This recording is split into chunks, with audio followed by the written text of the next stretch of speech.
এই মাদক দিন দিন যুব সমাজটাকে করে ফেলছে ধ্বংস।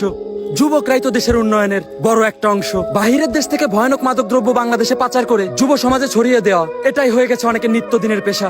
এরই ফলশ্রুতিতে বাংলার অলিতে গলিতে পাড়া মহল্লার যুবক ছেলেরা সেবন করছে প্রাণঘাতী সব নেশা। এই নেশায় নষ্ট হওয়া দেশকে দেখে মনে কষ্ট না নিয়ে দিন থাকতে আমাদের সবাইকে দাঁড়াতে হবে রুখে, যেন আর একটুও মাদক চালানকারী আর মাদক চালান না করতে পারে এই সোনার বাংলার বুকে।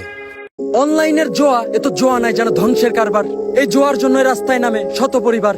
উঠতি বয়সী যুবকেরা একরে দুই করতে পরে জোয়ার ফাঁদে, এক নিমিষে পুঁজি হারিয়ে চিৎকার করে কাঁদে। কাউকে হাসায় কাউকে কাঁদায় সর্বনাশা জোয়া। এই জোয়া খেলে কেউ সফল হয়েছে তোমরা নিউজ পাইছো ভুয়া।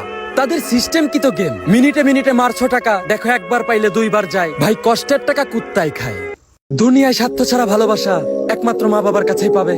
আজ বিপদে পড়ে দেখো অনেক ভালোবাসা ওই দূর আকাশে যাবে। বাস্তব কথা বলছি ভাই, বলছি না মিথ্যা ছন্দ।